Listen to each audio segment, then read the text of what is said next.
نہ ہی ہمارا کوئی اس میں کوئی عمل دخل ہے، بلکہ یہ ایک خالصتاً سیاسی عمل تھا جس کا فوج سے کوئی لینا دینا نہیں ہے، نہ ہی فوج نے مداخلت کی۔ وہ لوگ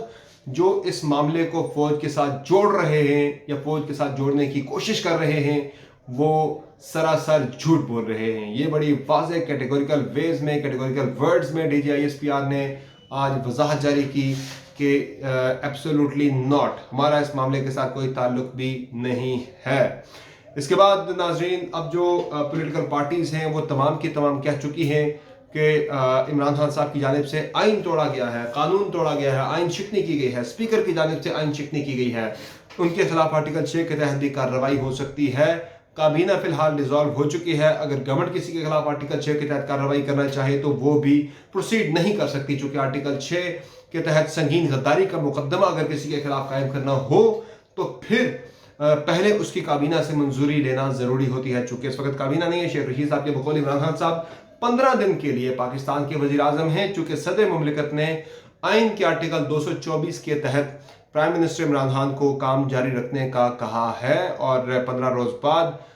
جو کیئر ٹیکر سیٹ اپ ہے وہ ملک کی باغ ڈور سنبھال لے گا، اور 90 روز کے اندر نگران سیٹ اپ نے نئے انتخابات کروانے ہیں۔ پنجاب کے اندر بھی آج صورتحال اپوزیشن کے لیے کوئی زیادہ فیوریبل نہ رہی کہ وہاں پہ ہلڑ بازی ہوئی، شور شرابہ ہوا، جس کے بعد ڈپٹی اسپیکر نے جو پنجاب اسمبلی کی کارروائی ہے وہ 6 اپریل تک ملتوی کر دی ہے۔ 6 اپریل کو ہر صورت میں ووٹنگ ہونی ہے، اور چودھری سرور صاحب جو کہ گورنر کے عہدے سے آج صبح ہی برطرف ہوئے، انہوں نے میڈیا سے گفتگو کی اور یہ انکشاف کیا کہ مجھے یہ کہا گیا گزشتہ روز فون کر کے عمران خان صاحب کی جانب سے کہ چونکہ پرویز الہی صاحب الیکشن ہار رہے ہیں اس لیے اسمبلی کی کارروائی کو ملتوی کریں، لیکن میں نے ایسا کوئی بھی غیر قانونی اقدام نہیں اٹھایا، غیر آئینی اقدام نہیں اٹھایا، اسے سپورٹ نہیں کیا، جس کی پاداش میں مجھے عہدے سے آج ہٹا دیا گیا۔ بہت ہی انٹرسٹنگ پولیٹیکل سچویشن ہے ناظرین۔ اس وقت پورے ملک میں ایک آئینی بحران جو ہے وہ پیدا ہو چکا ہے، لیکن ایک چیز بڑی واضح ہے کہ حکومت نے چونکہ یہ بھی کہا، پرائم منسٹر عمران خان نے کچھ دیر پہلے، کہ نیشنل سیکیورٹی کمیٹی کے اجلاس کے منٹس میں یہ معاملہ ڈسکس ہوا ہے، چونکہ جو اعلامیہ جاری کیا گیا تھا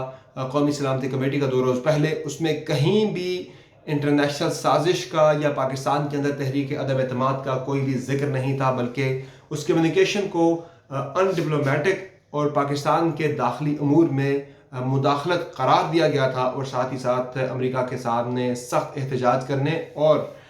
ڈیمارچ کرنے کا، ان کے سفیر کو بلا کر احتجاج کرنے کا ڈپلومیٹک طریقے سے یہ کہا گیا تھا۔ لیکن آج تو خان صاحب نے اس عہدیدار کا، امریکی عہدیدار کا نام بھی لے لیا ہے، ڈونلڈ ان کا نام ہے، اور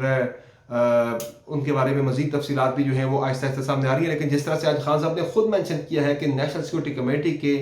اجلاس کے جو منٹس ہیں میٹنگ کے، ان میں تمام شواہد موجود ہیں، ان میں تمام تفصیلات موجود ہیں اس انٹرنیشنل کنسپریسی کی، سازش کی جو پاکستان کے خلاف رچائی گئی۔ ایک اہم چیز آج یہ بھی دیکھنے کو ملی کہ عمران خان صاحب کی کال پر کوئی اتنے زیادہ لوگ جو ہیں وہ اسلام آباد میں سڑکوں پر نکلتے دکھائی نہیں دیے۔ ماگلا روڈ پر جب میں گیا نیشنل اسمبلی کا اجلاس اٹینڈ کرنے کے لیے تو صرف مجھے اس پہ کوئی 7 سے 8 خواتین جو ہے پاکستان تحریک انصاف کی، وہ آگے بڑھنے کی کوشش کر رہی تھیں، باقی کسی بھی رکاوٹ پر، کسی بھی چیک پوائنٹ پر تحریک انصاف کے کوئی بھی کارکنان جو ہیں وہ پارلیمنٹ کی جانب یا ریڈ زون کی جانب بڑھنے کی کوشش کرتے دکھائی نہیں دیے۔ اور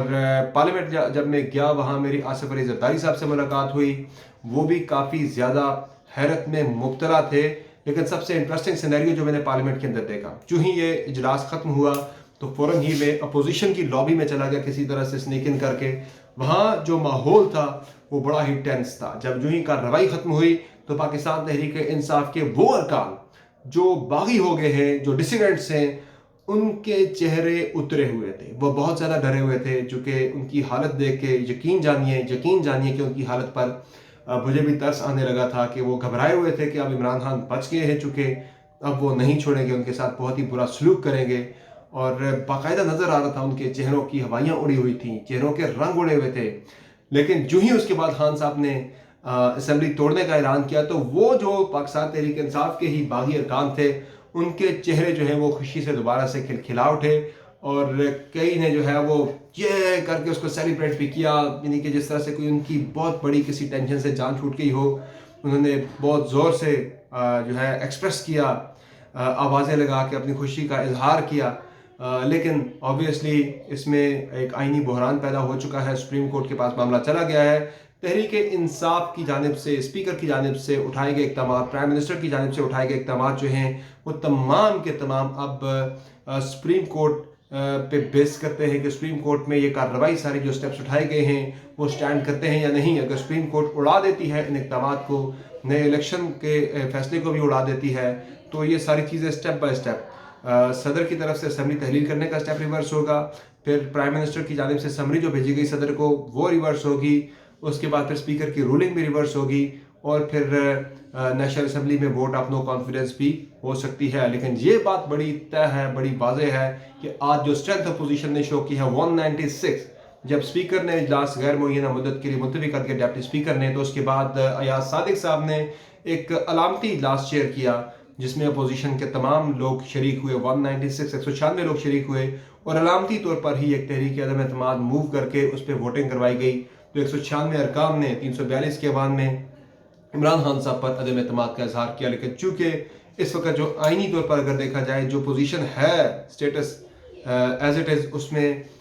کوئی حیثیت نہیں تھی اسمبلی کی بعد میں ہونے والی کارروائی کی۔ جو پہلا سٹیٹس ہے، جب تک عدالت اسے نل اینڈ وائڈ قرار نہیں دیتی تو وہی آئینی سٹیپ سمجھے جائیں گے، آئین میں ویلیڈیٹڈ سٹیپ سمجھے جائیں گے، ان کو ہی قانونی سٹیپ سمجھا جائے گا۔ یعنی اس وقت جو ہے وہ اسمبلی ڈیزالو سمجھی جائے گی، کوئی کابینہ نہیں ہے اس وقت ملک کے اندر۔ عمران خان صاحب 15 دن کے لیے ملک کے وزیر اعظم ہیں، اور